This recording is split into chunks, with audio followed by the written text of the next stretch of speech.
Okay, hello and welcome to the final of this year's digital NHH International Case Competition. I'm Christine and the leader of this year's case competition. This week has been very exciting and educational, and it has been a pleasure to arrange this competition with so many skilled teams. Our three finalists are now ready to present their solutions to us. So please welcome to our first team, Storm Consulting. Start when you're ready and good luck. And those of you who are not presenting have to turn your screen off. Thank you. Well, thank you. So if the team is ready, then we can start. You guys are ready? Yes, I'm ready. Yes. Okay. Yep, then I'll take that as a yes. Okay.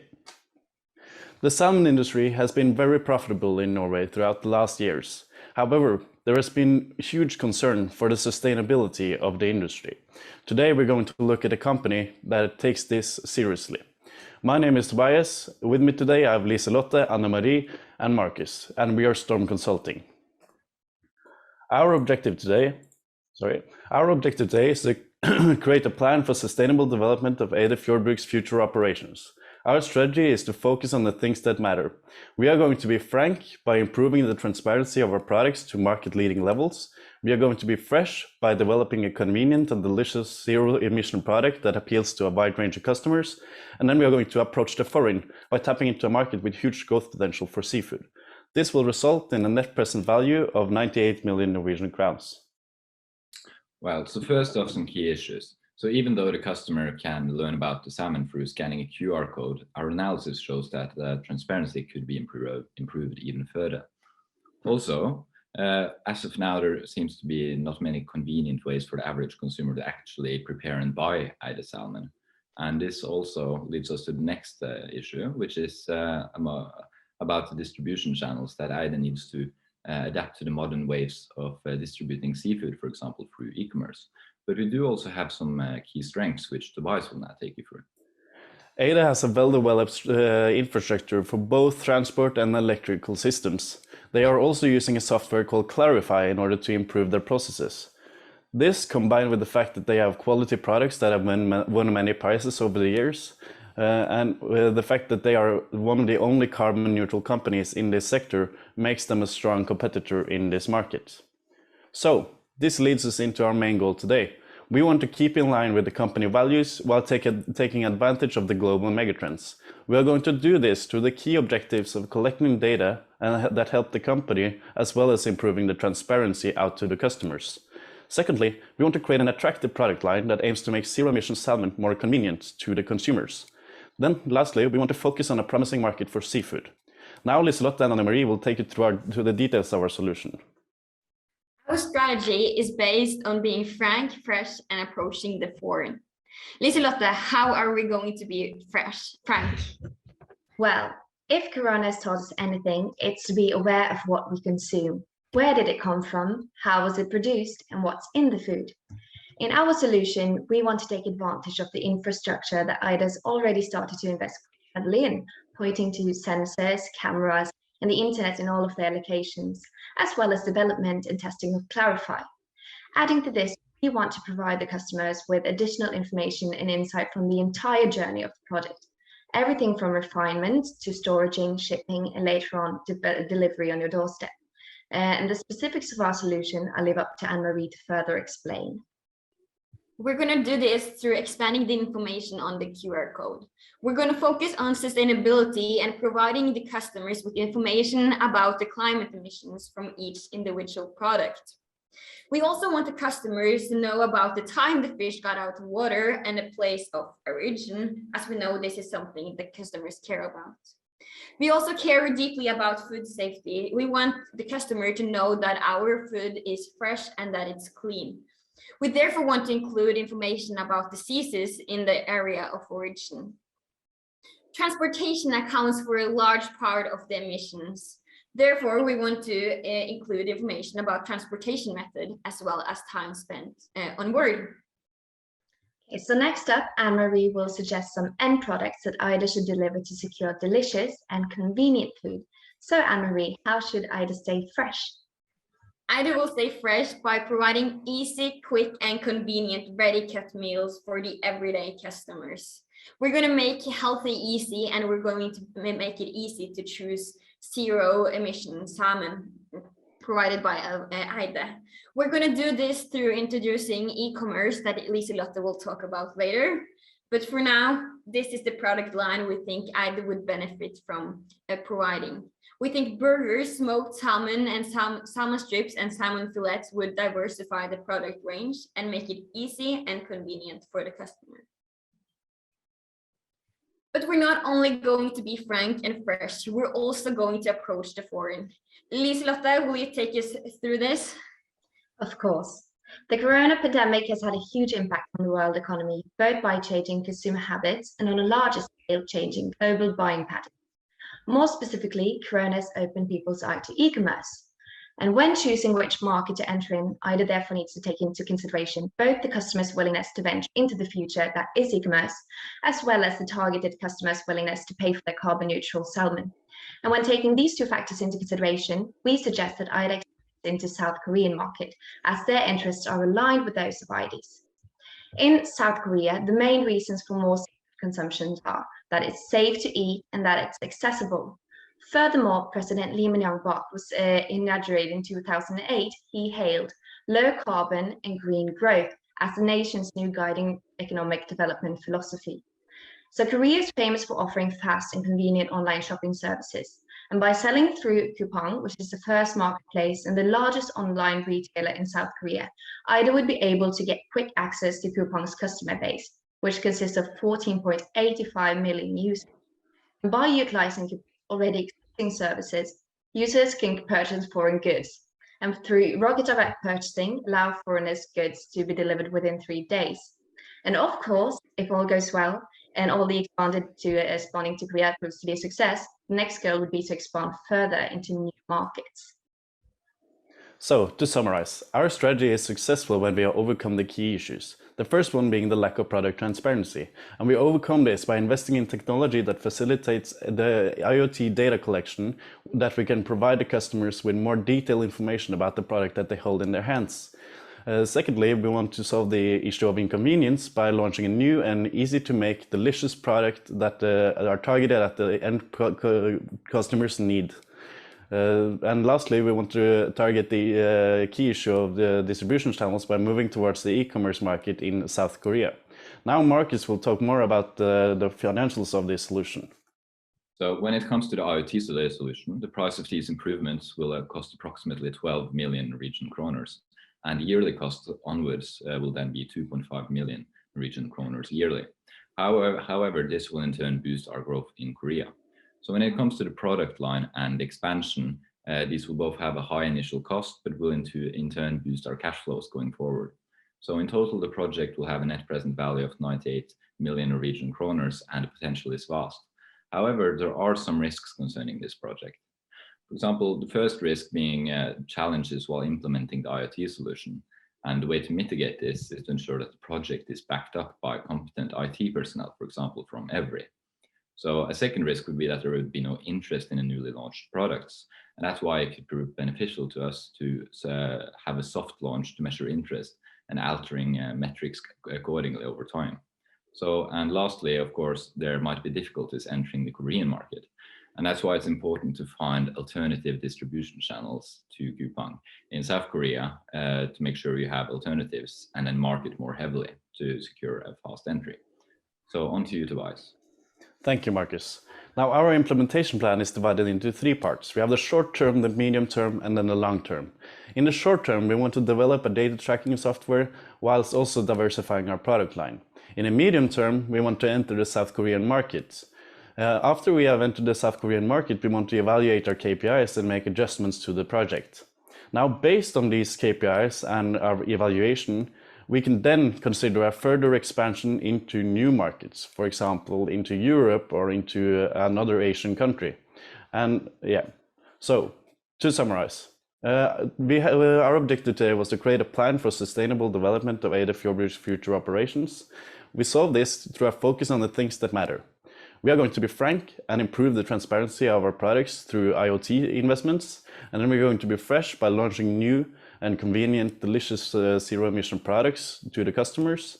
And then we are going to approach the foreign by tapping into the South Korean market, as the South Korean market has a huge potential for seafood. So this will result in a net present value of 98 million Norwegian crowns. Thank you for your attention. We may now take your questions.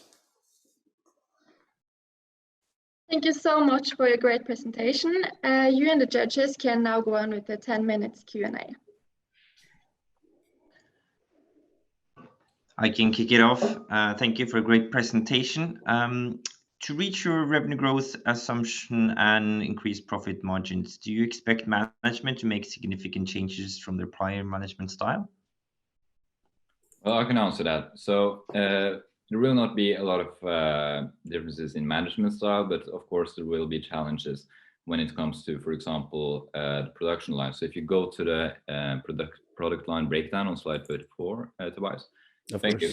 So of course the cost of goods sold will be higher, but at the same time we will also be able to have an increase in price, and it will be a high initial investment. And with new products there will be more complex solutions to actually tackle this. There will be more logistics, for example.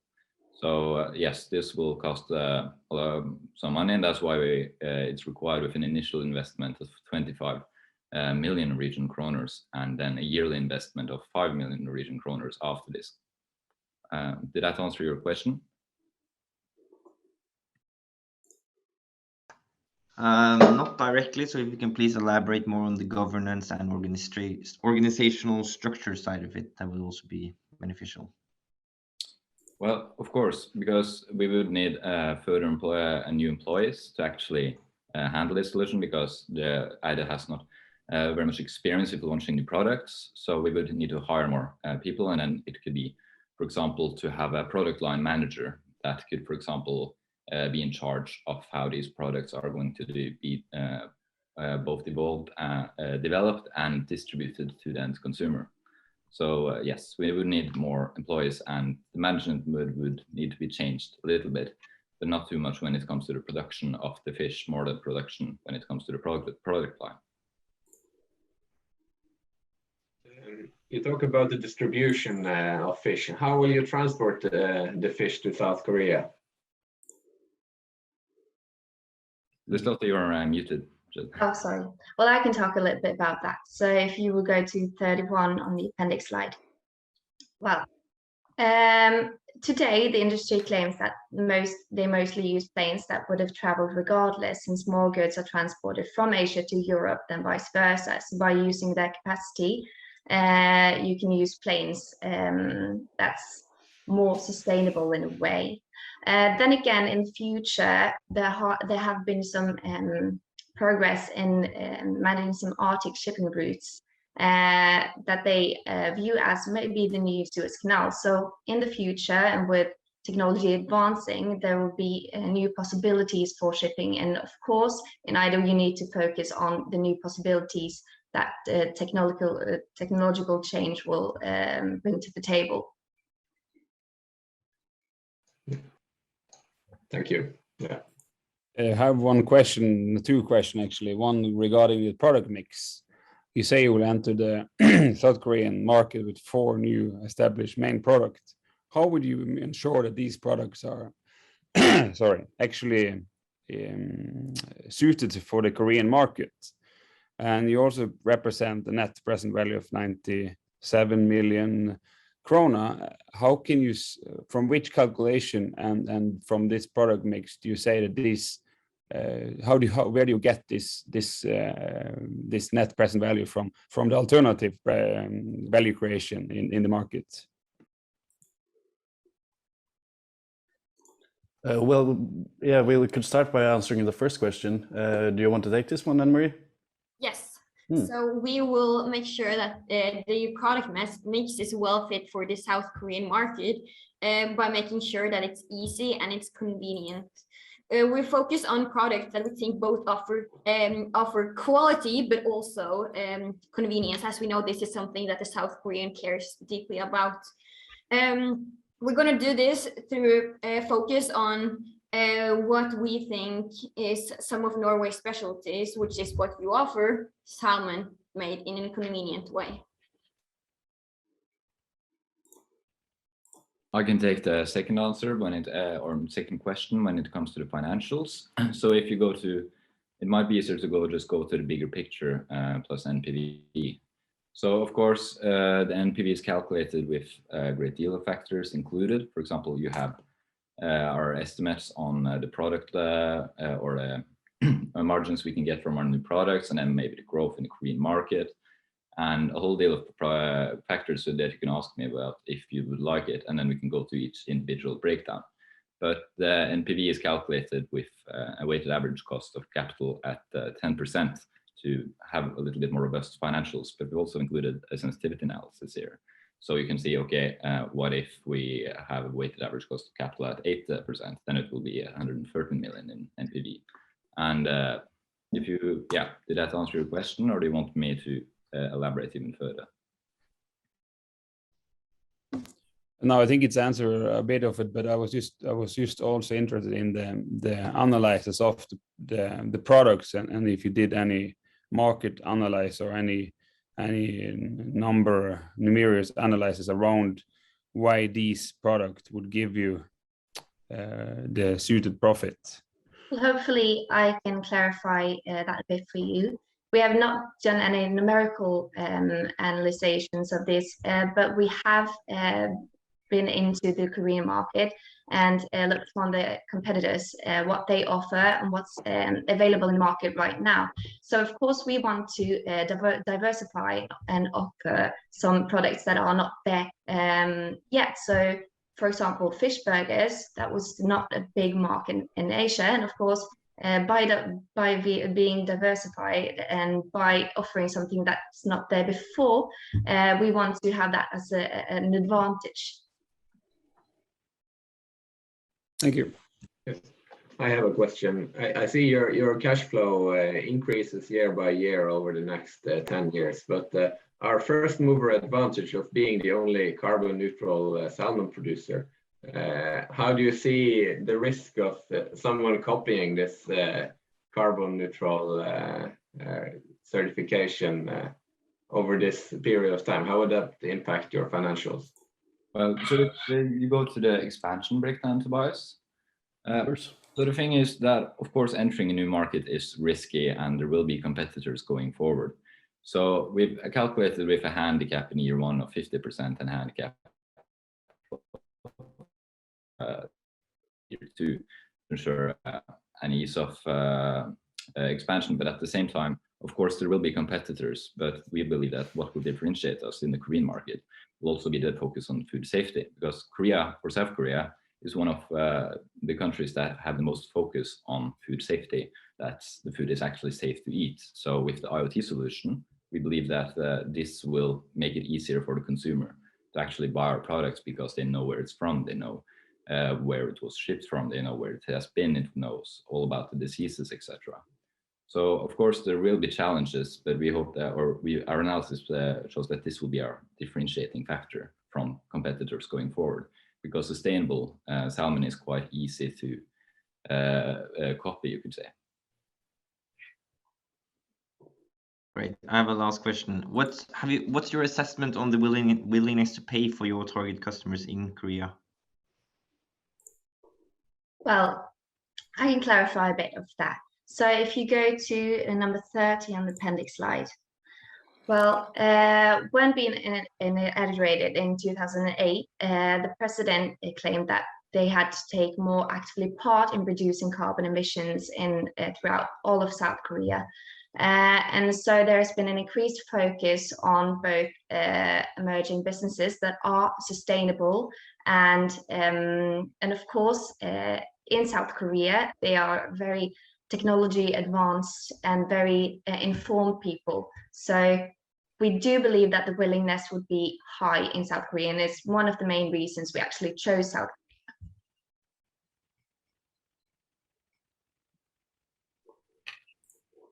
Okay, I have a question if there's still time. Thank you for a great presentation. I think your proposed QR code idea is very interesting. However, I'm a bit skeptical as to whether consumers will actually use the QR code. I know, at least personally, I don't scan the QR codes that are in my food that I consume. So could you please share some thoughts about the how you plan to address the risk of people not using the QR codes, and then reflect a little bit about alternative ways of creating brand awareness in Korea? Well, of course. So the idea is that every product or all the packaging is going to have a QR code that includes information on where the fish comes from and all of the stuff that we have talked about so far. Like this is one of the reasons as well that we chose South Korea, because this is something that they care about, and concerning transparency about safety of food and that sort of thing. And they will also, of course, follow a marketing campaign on this product that we are going to deliver. So the goal is that people are going to buy the product and then hopefully check out the QR code, and then learn more about all of the details throughout the value chain. So yeah, we will market this with the focus on transparency and safety. Oh, I'm sorry to interrupt you guys, but the time is up. Thank you so much, and we are then ready for our second team, which is Falcon University Consulting. Sorry. Start when you're ready, and good luck.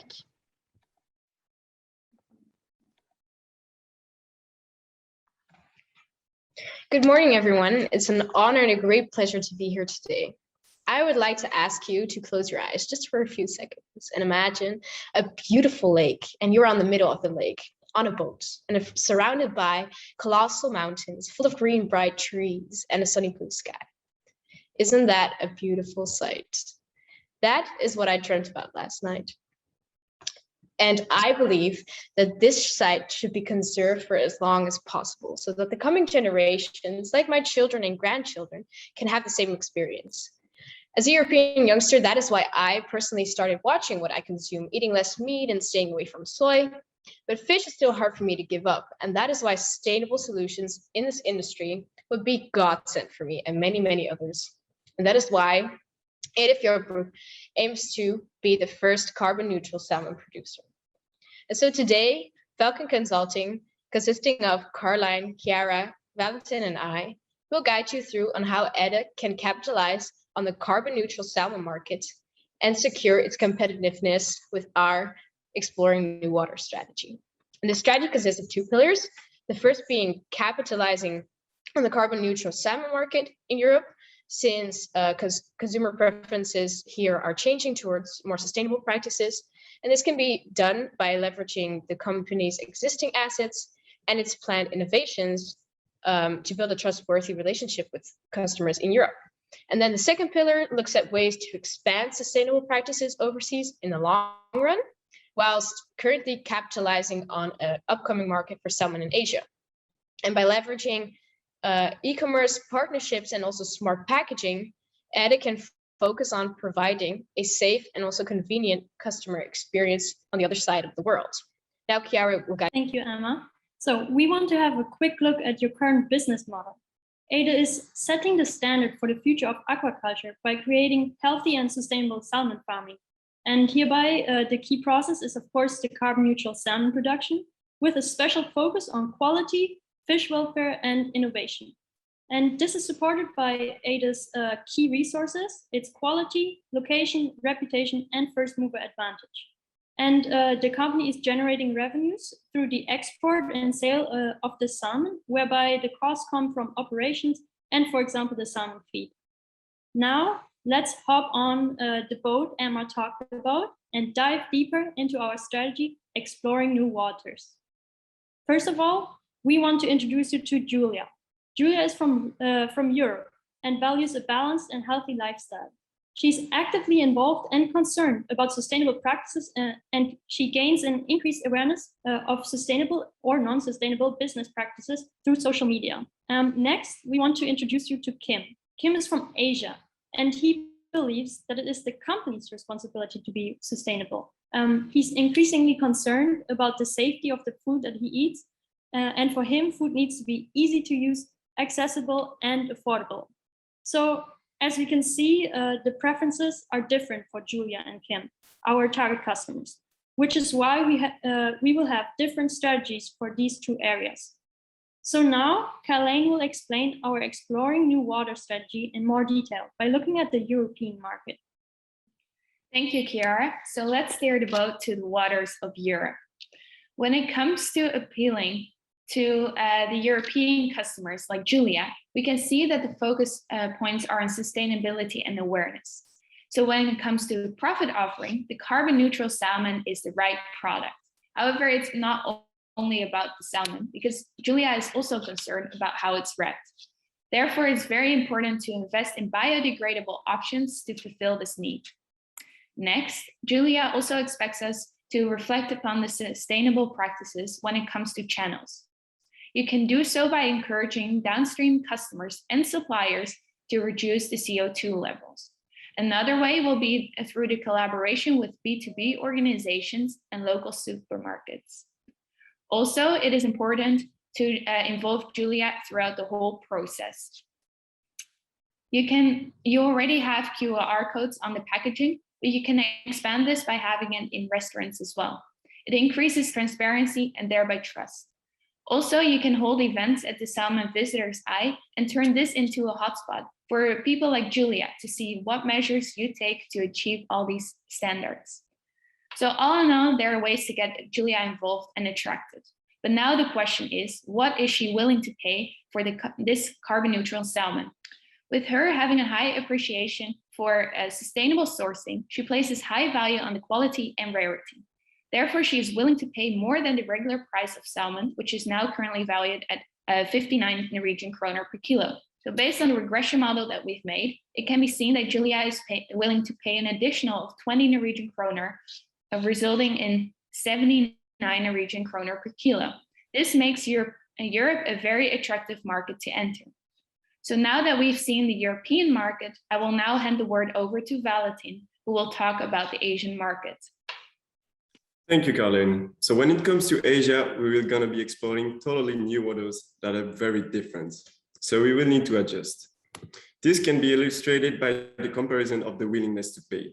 You can see that Kim is willing to pay 72 Norwegian crown for the carbon neutral salmon, which is significantly lower than Julia's willingness to pay, which could have a huge impact on your profits. This can be explained, as Chiara mentioned, by the need for convenience and safety when it comes to Kim's needs. He really values traceability and quality. So this is why we think that given the current situation, there is a higher market opportunity for products that are convenient and safe. So when it comes to your strategy, we think that you should make Singapore your base in Asia. This could have a great impact on your short-term and long-term goals. When it comes to the short terms, we're really looking to meet the customer's needs as for now for Kim. So how can you do that? Convenience. You can collaborate with Fisk or Amazon Fresh or any third parties that could provide great e-commerce solution for him to order online. You can also use freshness detector stickers to indicate the freshness of the fish. So Kim is really reassured about the quality of your product. I can easily get it from e-commerce. When it comes to long term, maybe the Asian market is not ready now for the sustainable products, but one day they will. And we want you to be on top of it.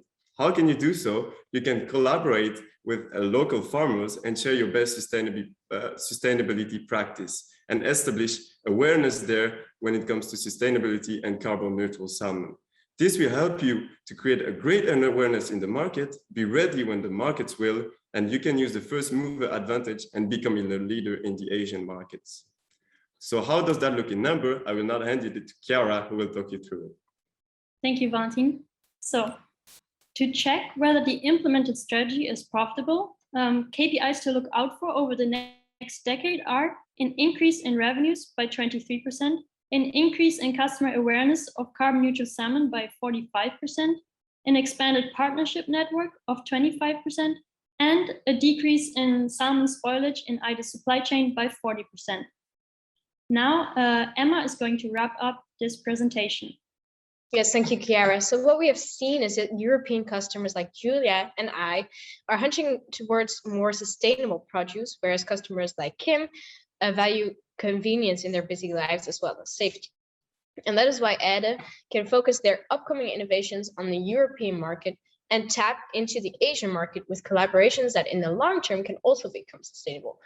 And so by making the downstream supply chain as sustainable as possible, EDA can optimize their goal to carbon neutral production without losing this objective to unsustainable companies that further process their salmon, as well as create awareness with their Salmon Eye Visitor Center and QR codes that provide information on the carbon neutral production.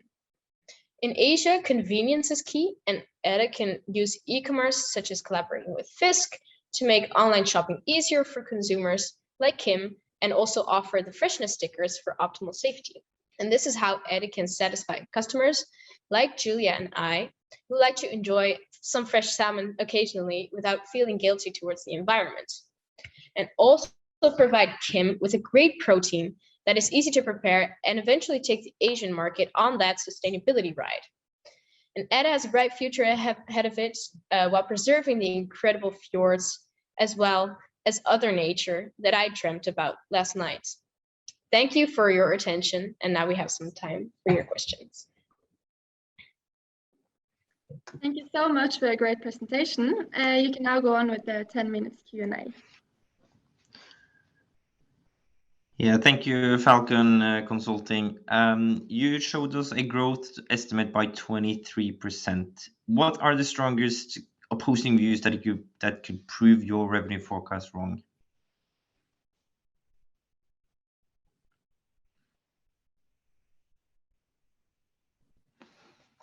Chiara, do you want to go? I think what he wants to see is the risk mitigation, right? You don't want, what do you want to see how we calculated the 23%?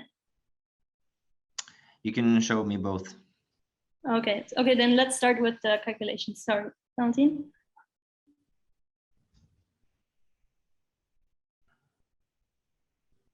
Okay, so what we did was we took the average revenue growth over the past 4 years, and that was actually slightly negative, -3%, and we added on top a sales growth of 5% per year, which we estimate will result from our strategy. And then we predicted the number of salmon sales with that for the next decade, and we multiplied it times the average willingness to pay that we calculated. And then we subtracted costs for our strategy, 2% of revenue for the cost of extra employees, 9% of revenues for the cost of the R&D necessary, and 5% of revenues for the cost of collaborations. And that's how we predicted profits. And overall, that led to a profit increase over the next decade of 23%. And now we can go into the risk mitigation. Yes, I'll be happy to answer that. So obviously we had to make some assumption when going to those calculations, and these one are the thing that we came up with.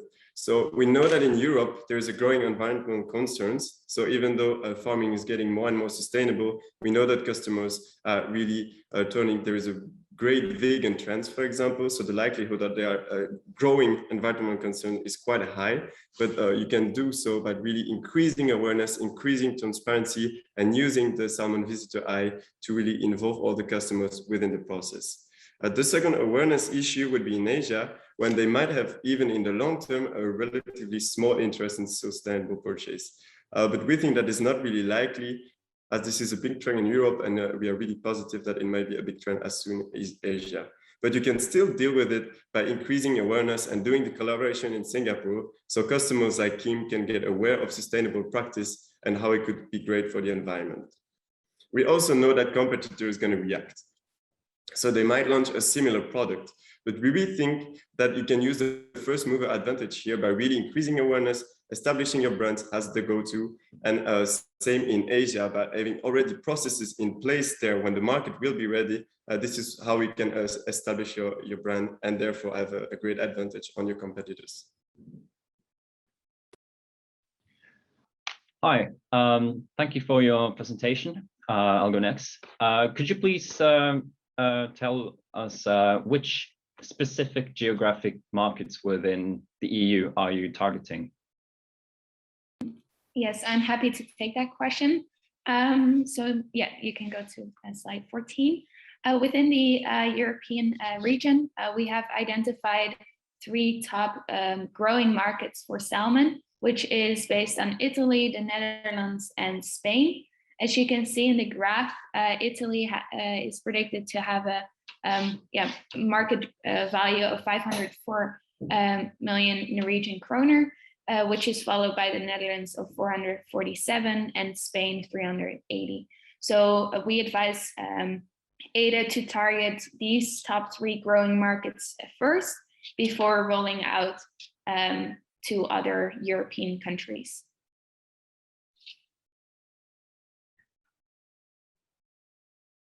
I have, thank you for a good presentation. I have a question regarding the sales price. And you were saying here that you see some threat and that we can easily be copied during this period of the strategy. And what do you base the sales price of the price premium on 20 krona on? How do you calculate that we can claim a 20 krona higher margin in the European market? I'll be happy to answer that question. And I think it's really tied to the willingness to pay here, so the premium that we calculated. And so in order to do that calculation, we had to make some assumption. And so we wanted to create a regression models with taking into account the most important factors. And the one we chose was the state of the economy in both regions, the trend of the products, the quality and awareness in the different regions. We also had to assume that the average price of a salmon is about 58 Norwegian krone, and that on average, customers are willing to pay 20% more for eco-friendly products. So afterwards, we just basically took the average price of the salmon, which is 58.61 Norwegian krone, and we added this price for sustainable premium thing, which is 11 Norwegian krone. Afterwards, what we did is to take into account the different factors that I just mentioned, which is the state of economy, the trend of the product, the awareness and the quality into the 2 different regions. And you can see that on the second and the third column with Europe and Asia. And so by comparing those, we had different factors that it weighted, and it comes to give you this premium price compared to the average salmon price, which was, you can see, slightly different for Europe and Asia. Thank you. I have a question. So IDA is not the largest producer of salmon. I was wondering if you thought about how you were to cater all these markets at the same time. Should IDA, for instance, invest in more infrastructure, or do you have any thoughts about that?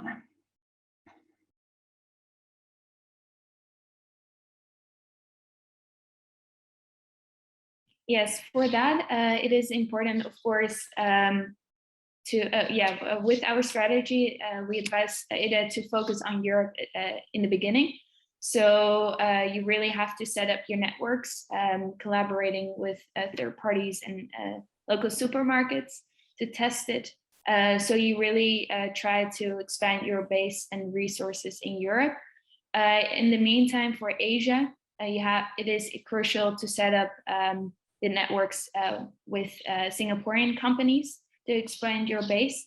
So indeed, it is crucial to provide a good organization within ADA to really separate these 2 regions. Because as we already saw, ADA can really jump on the growing market in Europe, but then in Asia, it is a trending market. So we want to ensure that we already are in Asia when the market is ready.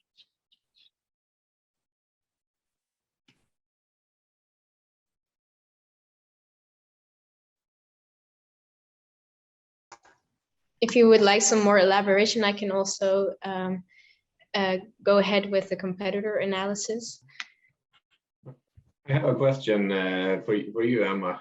You talk about the children and their grandchildren and how you want to eat less meat and more sustainable. Have you considered the risk that the future consumer might not want to eat animal proteins or animals raised for being food? Yeah. Oh, yeah. Kiara, is she? Yes, I can take that question. We also thought about the growing vegetarian and vegan market in Europe, of course. So we found that in Italy, the UK, and Germany and Austria, 10% of the population is actually at the moment vegetarian or vegan. So that's a lot of people, and it's growing and growing. So we thought one of your values in your company is innovation, and that you look to the future. So we thought as a future R&D opportunity, you could look in algae farming as fish substitute, because algae is actually, it can be a good fish substitute because of its savory and salty flavor. And it also offers a lot of health benefits, such as valuable minerals, vitamins, and omega-3 fatty acids. And also there is much less land needed to grow it than for other food products, and you get a lot more product out of it. We think this is very valuable to look into in order to also offer products for the vegetarian and vegan market, and also because the feed for the salmon is also expensive, and they also eat algae. So you could also use your own algae farming to produce your own salmon feed in the future. Okay, thank you so much. Finally, we have our last team, which is Clear Consulting. Start when you're ready, and good luck. Perfect, thank you. So before we start, I'll just make sure that everybody can hear me. Team, can you all hear me? Yes. Amazing. Cool. All right. To prepare for today's competition, we did some research on Norwegian culture to help us get an idea about what it would really feel like to be in Norway right now. And there was one Norwegian word that stood out to us: dugnad. The idea of people coming together in pursuit of a common goal really excited us, which is why we wanted to include elements of dugnad when coming up with the strategy for the Salmon Zero line today. You asked us to consider how 21st century concerns will transform the fishery and aquaculture sector. Thus, we conducted our analysis, keeping in mind how international treaties may impact the sector, but also how COVID-19 has changed consumer habits. And this brought us to our solution: zeroing in, branding, building, and broadening the Salmon Zero line, which will generate an ROI of 33% over the next decade. Our analysis showed that there is ample opportunity available for the Salmon Zero line to succeed due to its sustainable, innovative, and profitable characteristics. But we also needed to consider the great challenges that orbit the fishery and aquaculture product sector, such as the need for end-to-end sustainability, in addition to broader trends, such as the greater need for omni-channel strategies to provide a seamless shopping experience for consumers. And we also conducted significant research into ideal customer segments to target. We came up with 3 criteria to compare each of the customer segments to, and we found that those aged 26 to 50 years old are the most attractive segment for the Salmon Zero line to target. Now I want you to meet conscious Camilla and salmon lover Sven. Both Camilla and Sven should be the ideal customer for Salmon Zero line, as our analysis shows that it will attract those who are passionate about sustainability and convenience, but also those who are willing to pay a little bit more for a premium product. Now, once we identified our ideal target customer segment, we moved to find the most appropriate region to launch the Salmon Zero line in.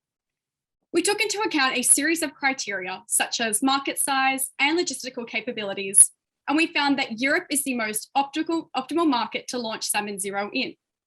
I will now pass you on to Aidan to talk you through consumers' willingness to pay for carbon neutral salmon. Thanks, Kate. One of the key considerations presented to us in the brief was around the willingness to pay for carbon neutral salmon, or in other terms, what premium this added benefit can elicit from consumers' wallets. Our analysis has shown that the carbon zero emissions or importance of product information is just one contributing factor of willingness to pay for salmon products. Instead, factors such as convenience, freshness, and taste rank higher. Luckily, Salmon Zero is a strong product that already caters to these consumer preferences, since it's free from antibiotics, ready to cook, and has a characteristic freshness and taste shaped by the Norwegian glacial terroir. By leveraging IDA's attributes, this will ensure an innovative, sustainable, and profitable solution. All these considered, we were led to the following problem statement. What strategy should Salmon Zero take to position itself among key target markets to meet consumer megatrends and remain competitive over the next 10 years? I'll now walk you through our solution. Today, we present to you Zeroing In, a three-phase solution that will consolidate the branding, building, and broadening of Salmon Zero across Europe over the course of the next decade. And through this solution, we will also be hitting on the 14th Sustainable Development Goal of Life Below Water, the 17th goal of Partnering for Success, and the 11th goal of creating more sustainable cities and communities. Salmon Zero is a pioneering product in the sustainable food space, and we believe customers will be just as excited about the quality produce as we are. However, whilst analysing your web touchpoints, we identified an opportunity for more direct communication, which will crucially allow consumers to easier access information on Salmon Zero's brand values, awards, and most importantly, sales channels. We recommend updating your website to list and direct consumers to all current and future locations where Salmon Zero will be sold. We also recommend that you create brand-specific Facebook, Instagram, and YouTube pages for customers to more easily engage and access targeted information about your unique product and supply chain. This will further create the brand premium that carbon neutrality on its own cannot. In the hugely competitive Norwegian salmon market, it's the brand's personality that attracts and retains customers. As such, we are proposing the following catchphrase: zero compromise, zero carbon, zero fuss. And this will be prominently featured on the website and socials. Alongside this, we suggest having Salmon Zero certified by more eco-labels to give it a competitive edge. We found that the ASC and Nordic Swan eco-label were most aligned to the product and so would be likely approved. I'll now pass you on to Jasmine to walk us through the rest of the solution. Thanks, Aidan. Phase 2 of the Zeroing In solution is concerned with making channel choices for distribution and marketing to connect the product to our identified consumer groups. Our recommendation for the last mile is taking an omni-channel approach, encompassing both brick and mortar and e-commerce, also known as bricks and clicks retailers. We recommend that Salmon Zero focuses initially on multi-channel partnerships such as Coop and Spar before moving into additional specific online or retail stores. You also asked us, what products should IDA focus on moving forward? Given this multi-channel distribution and the tastes of the target consumer groups, we recommend focusing on the 2 loin products. However, we believe that the gutted fish should still be offered like the boxed loin via online platforms only. Once we've gone the last mile, then begins the sprint, an integrated marketing plan for Salmon Zero with 3 key pillars: the digital presence through a paid social media campaign and key opinion leaders such as the athlete Erling Haaland. Secondly, a retail presence is important with special emphasis on conversion through point of sale marketing. Initial price promotions in retail stores will allow customers to try the product for a competitive price in the hopes that they see and taste the benefits and are willing to pay a premium price in future. Finally, engagement will be fostered through the use of PR and a microsite that hosts recipe for the salmon, including informative videos, facts, and other materials to enhance the experience of the consumer. Phase 3 of this plan is about encompassing future prospects and opportunities for growth. There are 2 key avenues that IDA should consider in their 10-year plan: regional rollout and product extension. Our analysis suggests that Europe was an ideal market to focus on in the midterm, but to secure future growth, IDA should look to expand to other regions across the globe. The second option is additional new products. Given the strong consumer preference for convenience and easy to prepare fish, salmon fillets should be explored by Salmon Zero this decade, with options to explore other complementary products in the future. So how does this branding, building, and broadening plan help IDA's customers? Well, let's remember our friend Conscious Camilla. Before Salmon Zero, she would go to the shops, not knowing what salmon to choose, picking blindly and never really knowing if she truly made the right decision. With the zeroing in plan, Camilla already saw some posts on social media about Salmon Zero and remembers this when she sees the iconic eco labels and slogan in store. She cooks her salmon using a recipe video from the microsite and tells all her friends about the superior taste, freshness, convenience, and carbon benefits of Salmon Zero, and they try it too. The zeroing in plan puts a more environmentally sustainable product in the market, provides consumers with better informed choices, and IDA better awareness and perception in the market. I'll now pass you on to Fahid, who will talk you through our implementation and impact. Thanks, Jasmine.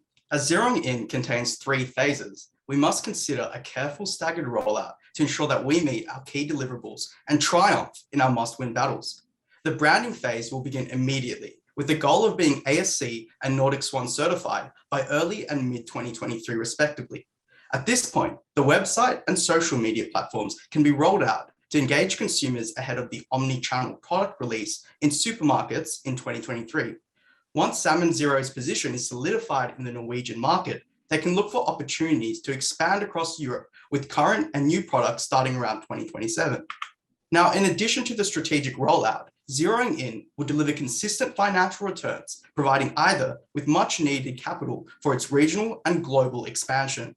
These are showcased by an average return on investment of 33.03%, an average yearly net earnings of 7.8 million kroner, and a yearly revenue of 18.7 million kroner when compared to business as usual forecasts. Now, with a 3-phase strategy like this, there are understandably some risks involved. Firstly, the ASC and Nordic Swan certification may be delayed or denied. However, we are confident that our strategy of continued due diligence into various eco labels and buffer times will enable us to pivot and rectify any wrongdoings. I'm happy to cover the rest of our mitigating strategies during Q&A. Finally, let's look at the impact of our solution. IDA Fjordbruk's zeroing in strategy will focus on willingness to pay factors alongside carbon neutrality like freshness and taste, deliver various end products using omni-channels, and improve brand awareness through the Nordic region. This will have beneficial effects for the environment, consumer, and IDA Fjordbruk itself, meeting sustainable, innovative, and profitable targets. Zeroing in, bringing Dugnad to IDA. Thank you for listening to our presentation. We'll now invite you to ask us questions. Thank you so much for a great presentation. You can now go on with the Q&A.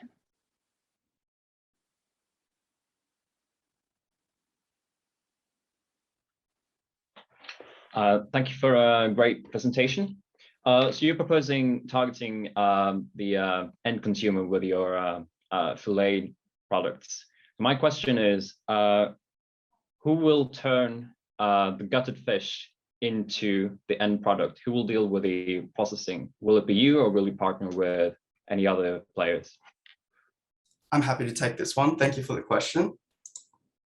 I'll just go to the slide. So we've had a look, and essentially the way that the processing facility works is that we can either develop our own facility or we can acquire one. We've decided that actually acquiring one is not feasible, given the actual,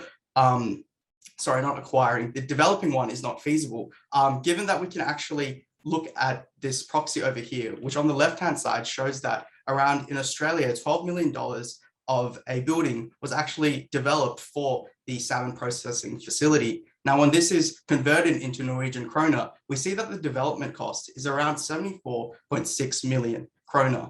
Now, the actual total revenue from zeroing in actually is higher than that. And we've decided that throughout the decade, if we essentially develop a similar facility, then essentially we can actually meet our payback period within that decade and still return net positive results. So to answer your question, we will develop a salmon facility within the next decade, following our due diligence into more Norwegian-centric markets. Just to follow on from what Fahid said, I think our idea in terms of the marketing of the gutted salmon is really, I guess, in the online channel, targeting a very specific consumer. And being in an online channel gives us excess capacity to deliver different volumes at different times of the year. We would expect the gutted fish to be most popular at seasonal times in the year. So thinking about holidays in Norway, when you're feeding larger groups of people and on a special occasion. versus when we're looking at just day-to-day purchasing, we're looking at launching the new fillet products and then also mainly focusing on salmon loins in the midterm.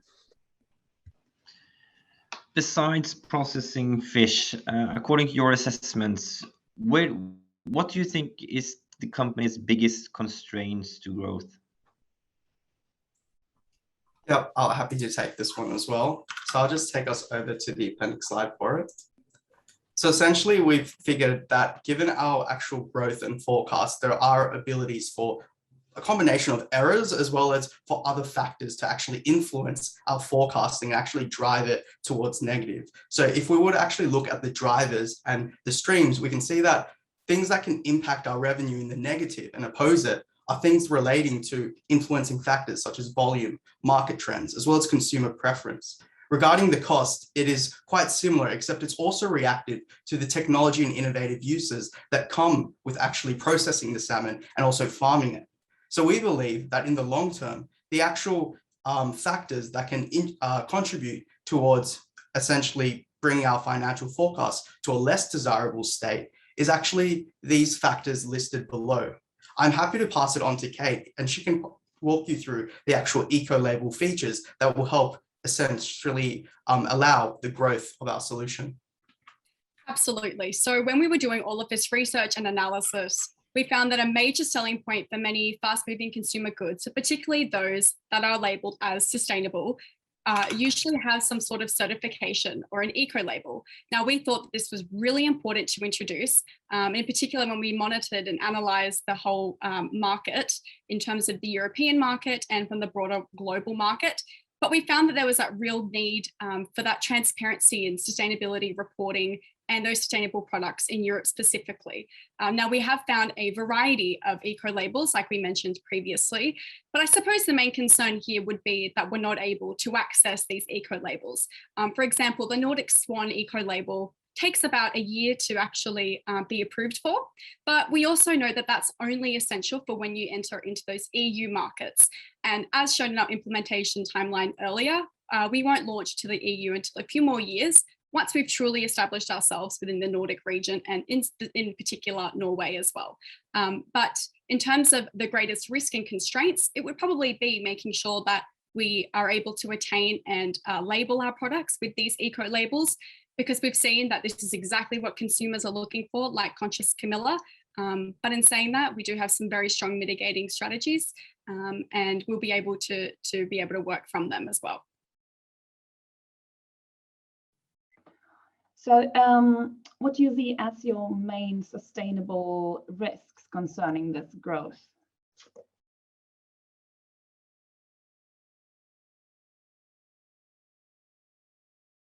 If we could be taking, thanks so much, Fahid. So I think the main risk is probably to do with the certifications, but apart from that, it would largely also be the logistics of expanding overseas, kind of hindering the carbon neutral efforts. So we've found a whole range of alternative ways to offset our carbon overseas. Another risk that we have found is that consumers might be unresponsive to the strategic marketing because they might not have priorities aligned with those that we're pushing. So we're going to continue to push out marketing research in order to try and pivot our marketing and our strategy. And we might even look towards B2B growth, for example, catering to this niche but growing restaurant trend of carbon zero restaurants. And our final risk is that consumers might not engage with the educational material around the sustainability itself. And so we know that you're opening up the Salmon Eye in 2022. So we're thinking that we could develop a new campaign around the launch of this facility, and that will help to just garner a bit more interest and help to push out that education campaign by bringing consumers closer to the product. Yeah, I might have been a bit unclear. I was referring to your sustainability risks in growing Ida. Which like environmental factors do you see as major risks concerning the growth? Yep, I'm happy to take this one. Then I'll throw it over to Jazz after. So if we just have a look at the essential appendix slides for it, sorry, bear with me. So essentially what we found is that what can affect the sustainability is that our situation or our solution does not immediately target the production of feed and feed raw materials, as well as the packaging materials in the styrofoam box, which are the largest drivers of the greenhouse gas emissions. Now, regardless, we believe that in the future, the options that are currently being developed will essentially be actually feasible for either, because right now, the actual packaging involved that are alternatives to styrofoam that reduce greenhouse gas emissions, currently, they're actually not exactly feasible. They can cost as much as 30 times in being expensive. And furthermore, the actual feed and the raw materials involved actually are also being developed. I believe that regarding long-term feed, we see that through the Millennial Salmon Project, which is currently being in the works, we can potentially look at other forms. So looking at alternative feed ingredients like protein-rich insect-based feed, Proteinova from InnovaFeed, as well as algae-based omega-3s. What we believe is that currently the actual options available at the market will just cost too much and will actually involve in cost overruns. So instead, we'll rather spend this time into research and development and essentially strike when the time is right, when these options actually become much more economically and commercially feasible for either. Thank you. Thank you. Just a quick question. You were talking about using social media more strategically and partner up with great athletes like Erling Haaland, but I'm just thinking regarding myself when I go buying protein in the store and how do you create a story that people want to dive into? Do you have any thoughts around how to create content that actually people care around food and food production? Yeah, sure. I'd be happy to take that question. If Fahid, you could take us to the influencer slide. I think one of the key considerations for us was how can we really penetrate the market, not only for people who have sustainability at the forefront of their mind, but also we see this as a product that could potentially have broad-reaching target markets in the future. So targeting people who consider sustainability, but it's not at the forefront of their mind. And based on that approach, we've taken a multitude of different arenas to take to our endorsement program. So looking at athletes is one element of it, so engaging perhaps that broader market. But when we look more specifically at our strategic direction in the midterm, we're looking at people in the health and wellness and food space. So we've identified Georgine Massa and Susanna Veska Nevik as other potential influencers to be in this space. And particularly when we look at our target market, we see celebrity endorsement and key opinion leaders as a huge part underpinning our strategy and making sure that we're successful. And as you can see on the graph, when we look at our target markets in the 30 to 59-year-old age group, there's a high level of penetration, a high share of Instagram users, particularly in our target markets that we think we can access through this part of our program.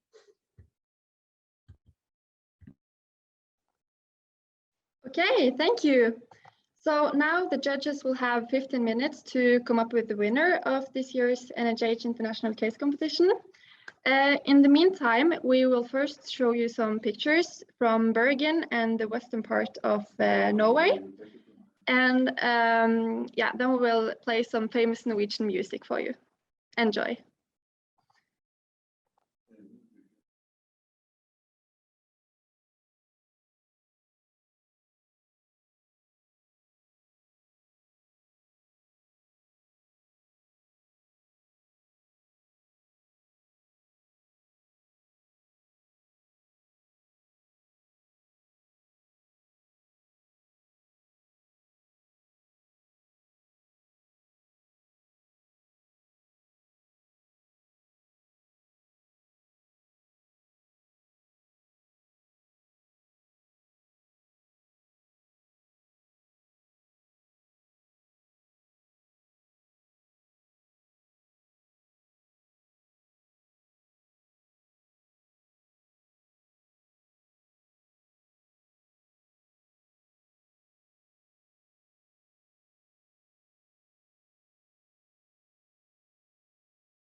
Okay, then we are curious.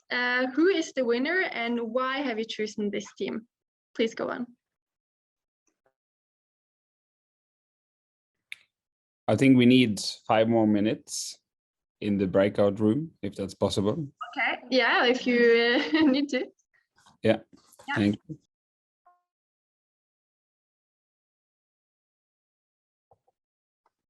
Okay, do you have a winner for us?